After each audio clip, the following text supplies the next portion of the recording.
Ensemble, consolidons la paix et préservons nos acquis, la thématique de la 24e édition de la Journée nationale de la paix célébrée aujourd'hui, un idéal auquel aspire toute la population ivoirienne.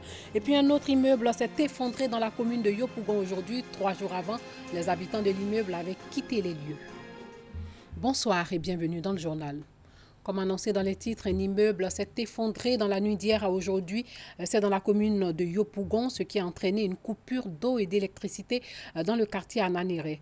Aucune perte en vie humaine n'est à déplorer, mais l'on enregistre de nombreux dégâts matériels. Le reportage de Dangui Dangui. Avoir la taille et la forme des fers à béton, avoir les briques réduites littéralement en poudre dans le choc de la chute, tout porte à croire que cet immeuble, R+4, était déjà condamné. Ce sont justement les signes avant-coureurs de cette promesse d'effondrement qui ont permis aux habitants de l'immeuble de partir à temps. Depuis le jeudi passé, on a remarqué qu'il y avait fissure au salon là-bas. Les pompiers sont arrivés avec la police, la gendarmerie, tout ça, ils sont venus. Ils ont vu le propriétaire, ils ont essayé de faire ça. Il n'a pas voulu, il dit qu'il va faire des retouches et puis ça va marcher. Donc nous, on a pris notre truc, on est parti. Comme la plupart des résidents de l'immeuble, Mme Bamba n'a pu sauver tous ses effets. Les pompiers disent qu'on ne peut pas rentrer, mais ils vont mettre l'échelle. Comme nous, on dit ils vont essayer de faire. Il dit non, qu'ils vont faire, il va faire, essayer de faire. Donc en même temps, il est venu avec une bâchette, avec des fers. Ils sont venus placer ça pour faire. Ils disent que d'ici après-demain, on va rentrer. Ça, nous, on ne rentre pas. Nous, c'est nos affaires, on veut prendre. On va partir. Et puis on est parti. Ce qui a fait qu'on n'a pas pu prendre nos affaires. Tous nos affaires sont là-dedans. L'effondrement de cet immeuble cause d'énormes désagréments aux populations riveraines. Pour le moment, il n'y a pas de courant, il n'y a rien. Il n'y a pas de l'eau, il n'y a rien. Donc c'est le souci majeur. Pour le moment, c'est ce qu'on demande aux autorités de venir réhabiliter le plus tôt possible pour que ceux qui sont déjà, qui n'ont pas été touchés, qu'ils puissent quand même réintégrer leur maison. La gendarmerie était là, les pompiers étaient là. Ils nous ont demandé de partir. Donc on a fermé, je n'ai même pas pu travailler. J'ai perdu ma journée carrément le vendredi. Et encore aujourd'hui, le samedi, on est venu hier, c'était pareil. Parce que moi, c'est ma cave là, juste derrière. Je n'ai même pas pu travailler vendredi, je n'ai pas travaillé. Tout ce que j'ai vendu, j'ai préparé hier, vendredi, je n'ai pas vendu. Je n'ai pas vendu hier samedi. Ce matin, on arrive, mon voisin m'appelle vers 4h, il me dit que l'immeuble est tombé. On constate que tout est bousillé, il n'y a pas de courant. Voilà quoi qu'aujourd'hui encore, on ne peut pas travailler. Comment nous allons travailler? Et qui paye? Nos journées qui se gâchent. Les effondrements d'immeubles sont de plus en plus fréquents en Côte d'Ivoire.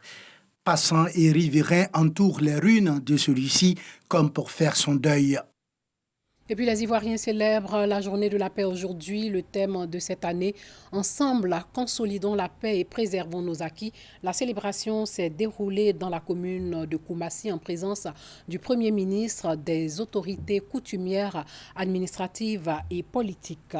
Écoutons la ministre de la Solidarité, de la Cohésion sociale et de la lutte contre la pauvreté qui prône la tolérance et le vivre ensemble.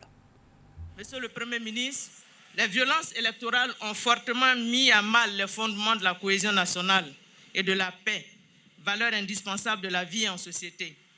À travers la célébration de la journée de la paix, nous invitons nos compatriotes et tous les habitants de notre beau pays au vivre ensemble, malgré nos différences. Vivre ensemble, malgré nos différences. Nous les encourageons à la culture de la paix et à l'appropriation individuelle et collective des valeurs de tolérance sous toutes ses formes et du pardon mutuel, condition indispensable au développement inclusif, participatif et durable de notre pays. De paix, il en était aussi question hier dans la commune de Port-Boué. Des femmes de presque toutes les ethnies de Côte d'Ivoire regroupées au sein d'une association appellent les fils et filles du pays à cultiver l'amour qui conduit à la paix. Elles entendent œuvrer davantage pour cette paix et le développement du pays.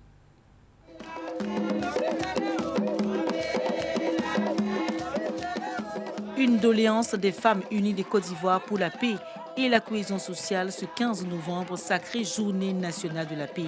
Ces femmes de toutes les régions du pays prônent la paix à travers les alliances interethniques. Moi étant guéri, je m'en vais vers les Sénoufos qui sont médiums. Il y a Gouro ici qui sont médiums. Tous ceux-là sont là. Nous sommes à politique. Nous leur demandons pardon. On n'a pas de parti pris. Donc nous, on fait tout. Que tous les cœurs en Côte d'Ivoire soient guéris. parce que nous sommes un peuple allié. C'est pour cela, c'est un totem pour la Côte d'Ivoire de faire couler le sang. Une initiative encouragée par les chefs ouest de la commune de Port-Bouilly, occasion pour eux d'appeler la classe politique et la jeunesse à œuvrer pour la paix. Eux qui sont au pouvoir, sans la peur aussi, ils ne peuvent pas diriger ce pays-là. Il faudrait qu'ils nous comprennent. Et ils comprennent aussi que derrière eux, il y a une nouvelle génération. Si cette jeunesse meurt du jour au lendemain, la Côte d'Ivoire devient quoi? C'est ça aujourd'hui nous redoutons. Et je demande pardon à tous ces grands politiciens. On n'a qu'une seule mère qui est la Côte d'Ivoire, qui est notre patrie. Notre contribution aujourd'hui, c'est d'abord aller dans les villages, dans les campements, pour leur dire que la paix, ce n'est pas pour une seule personne, la paix, c'est pour tout le monde. Pendant 3 ans, l'Association des femmes unies de Côte d'Ivoire pour la paix et la cohésion sociale a sillonné plusieurs villes pour inviter les populations au vivre ensemble. Guides religieux, ambassadeurs de paix et autorités administratives se sont retrouvés vendredi à la Maison du patrimoine de Grand Bassam pour prier pour la paix et la cohésion sociale en Côte d'Ivoire, à l'occasion de la Journée nationale de la paix, bien évidemment. Occasion de célébrer les populations à la paix, d'inviter les populations à la paix, une initiative de l'Association interreligieuse pour la paix et le développement AIPD. Maïsako. À la faveur de la Journée nationale de la paix, religieux et autorités administratives ont prié pour la Côte d'Ivoire. C'est une initiative de l'Association interreligieuse pour la paix et le développement en collaboration avec la Fédération pour la paix universelle. Pour ces religieux ambassadeurs de paix, la notion de paix doit être inscrite dans notre quotidien. En tant qu'ambassadeur de paix, nous disons qu'il faut que tout le monde soit ambassadeur de paix. Ce n'est pas la distinction qui fait de l'homme ambassadeur, mais c'est la manière, c'est notre comportement, c'est notre manière de voir notre ami, notre voisin qui fait de nous un ambassadeur de paix. Que c'est à Dieu vient la paix. C'est avec Dieu que nous faisons la paix. Et c'est à Dieu qui retourne la paix. Je pense qu'en dehors de la paix, nous ne pouvons rien faire. Que Dieu accorde la paix à la Côte d'Ivoire. Les autorités présentes à cette journée de prière ont décidé de s'impliquer davantage dans la recherche de la paix. Il faut véritablement on revienne à nos anciens qui parlaient de paix. Les gens du Nord, les gens du Sud, les gens de l'Ouest, les gens de l'Est, on est tous ensemble. Dans les prochains jours, les guides religieux et ambassadeurs de paix vont sillonner le pays pour sensibiliser les populations aux notions de paix et de cohésion sociale. Place au dossier.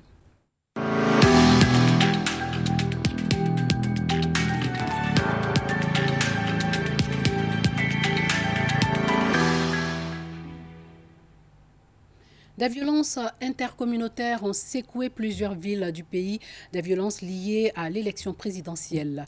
La situation sociopolitique ne facilite pas la gestion des rumeurs non plus. Une ville a été épargnée par ces violences malgré les rumeurs. Il s'agit de la ville de Tia-Salé. Comment cette ville a-t-elle pu se mettre au-dessus des rumeurs incendiaires? Des éléments de réponse dans ce dossier réalisé par Sylvie Touré, Dangui Dangui et Georgette Ido. Ville de Tia-Salé, dans la région de l'Agnébi-Tiassa, au nord d'Abidjan. 2 semaines après l'élection présidentielle du 31 octobre 2020, forte de ses 48 000 habitants, représentatifs de tous les groupes ethniques de la Côte d'Ivoire et des nationalités de la sous-région ouest-africaine, cette ville n'est pas tombée dans la violence. Les images et l'animation sur le marché de la ville en disent long. Comme tous les jours, Ayoua est venue faire son marché. Elle négocie avec les vendeuses pour avoir les meilleurs prix. Non, les gens ne se sont pas affrontés ici. À Tia-Salé, rien ne s'est passé ici. Ce chauffeur de tricycle connaît bien la ville et ne dit pas autre chose. Il y a eu des palabres dans les autres coins. Selon moi, ici, il n'y a pas eu de palabres parce que nous cultivons ici l'amour, nous cultivons ici la paix. Ce n'est pas un hasard que la ville de Tia-Salé est jusque-là à l'abri des violences électorales. Pour l'heure, le système de prévention de conflits communautaires mis en place par les autorités administratives et les élus locaux se révèle efficace. Pour en savoir davantage, nous mettons le cap sur la mairie. Le maire de la commune, Assali Timoko, et ses collaborateurs préparent une visite de terrain. Où est-ce qu'on va aujourd'hui? Quelles sont les communautés qu'on rencontre? Et quelle est la suite de ce qu'on va faire toute la journée? En route pour rencontrer la trentaine de chefs de communautés de la ville, le maire nous déroule sa stratégie de prévention, de gestion des crises et de conflits communautaires. On a réactivé toutes les associations qui ne fonctionnaient pas Et donc vous avez l'association des chefs de communauté, vous avez l'association des femmes dans chaque quartier, vous avez les présidences des jeunes dans chaque quartier. Et on a mis récemment en place le conseil de quartier.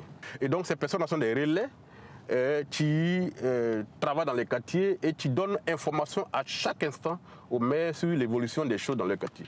Ce mécanisme a fait ses preuves et a permis de faire face aux rumeurs les plus folles. Une nuit, on nous a dit que des gens auraient déversé 82 personnes qu'on appelle les microbes dans la ville. Et c'était très sensible cette information-là. Et automatiquement, on a déployé le système, on a convoqué tous les chefs, on a convoqué la police et ensemble avec la mairie, on a fait le tour de tous les hôtels de la ville, puisqu'on disait que les microbes étaient dans les hôtels. Et comme les chefs étaient là, comme les présidents des jeunes étaient là, et qu'ils ont vu eux-mêmes que c'était une fausse information, le lendemain, cette rumeur-là a disparu. Au quartier prof, le maire est le bienvenu. Passé les salutations d'usage, débutent les échanges avec le premier magistrat de la ville.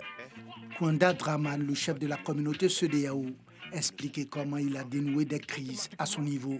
Le 31, le dimanche nuit, à 1h du matin, j'ai été interpellé par nos communautés et qui m'ont été informés qu'il y avait eu des attaques à des micros. Que précisément les microbes sont arrivés, ils sont déjà battus 2 et sont ligotés 3. Alors donc les gens viennent dans leur village. Alors à ces gens-là, qu'est-ce qu'ils font? J'ai dit, bon, ok, j'ai compris. Ne touchons pas quelqu'un, restez tranquille. Parce que ce sont des rumeurs, ils ont des intérêts à vous mettre en conflit et puis se retirer. Les interventions des chefs de communauté montrent bien que le mécanisme d'anticipation des conflits a bien fonctionné, du moins pour le moment. Il y a surtout une nouvelle donne que le maire tient à porter à la connaissance des populations à travers ses chefs de communauté. Quand le président Bédié et le président Ouattara se rencontrent au Golf Hotel, et qu'au sortir de cette rencontre-là, les deux disent que c'était une prise de contact qui va être suivie d'autres rencontres plus pragmatiques dans le fond, ça veut dire qu'on est en train de dépasser le stade de la belligérance. Cela doit avoir une conséquence sur toute la Côte d'Ivoire. Message bien perçu par Assemian Georges, le coordonnateur des chefs de communauté de Tiassalé. Nous, chaque chef a dit à ses membres, n'écoutez pas les ondits là. Les ondits là, c'est des fausses rumeurs. N'écoutez pas tout ça là. Chacun des chefs de communauté est reparti, résolu à jouer sa partition pour garder Tiassalé à l'abri de la violence sous toutes ses formes. En plus de la coordination des chefs de communauté, le mécanisme mis en place par le maire se prolonge sur le terrain à travers des présidents de conseils de quartier et les présidents des jeunes. Le directeur socio-culturel de la ville nous conduit au quartier Baoulé. Lorsque nous allons jouer au ballon, nous avons des terrains de foot ici. Après le match, nous nous retrouvons parce qu'ici, c'est un quartier de la ville. Mais nous vivons comme un village, comme vous l'avez remarqué. Voici le message que nous leur portons. Nous ne voulons pas de violence dans notre quartier. Et je voulais profiter de l'occasion pour dire merci vraiment à tous ces jeunes qui ont vraiment saisi le message de la paix. En début d'après-midi de ce vendredi 13 novembre, les délégations d'organisations de femmes et de jeunes répondent à la convocation du maire relativement aux menaces de violence qui guettent la ville. Il y avait effectivement des rumeurs, mais il y a des velléités de mettre du désordre à Tiassalé, effectivement. Mais grâce à l'apport de la population, des autorités, le maire, ainsi de suite, je pense qu'on a pu pallier au plus difficile. Ici, comme à toutes ces rencontres avec les populations, Assalé Tiemoko appelle les populations à laisser la politique aux politiciens. Les élus locaux ne sont pas les seuls au front pour épargner les populations de la violence. À l'échelle du département, le préfet surveille la situation comme du lait sur le feu. Habituellement, quand les populations ne sont pas contentes ici, ils ferment l'entrée du pont. Et ça crée beaucoup d'embouteillages. Quand vous quittez Gagnoa, Divo pour venir vers Tiassalé, arriver au pont, vous ne pouvez plus passer. Nous avons eu les informations, nous sommes allés vers les auteurs, nous avons trouvé la solution. Pour le préfet Kone Vakaba, sa stratégie de sensibilisation, d'anticipation et de pédagogie donne des résultats. Ce qui s'est passé à Sikinsi, n'ont pas voulu que ça se passe à Tiassalé. Nous avons réussi au niveau de Tiassalé par anticipation des conflits qui pouvaient survenir. La synergie des actions a permis d'épargner la ville de Tiassalé des violences. Reste maintenant à maintenir le cap en surveillant et en anticipant les facteurs de risque de violence ou de conflits communautaires que regorge la ville pour une paix durable dans la localité.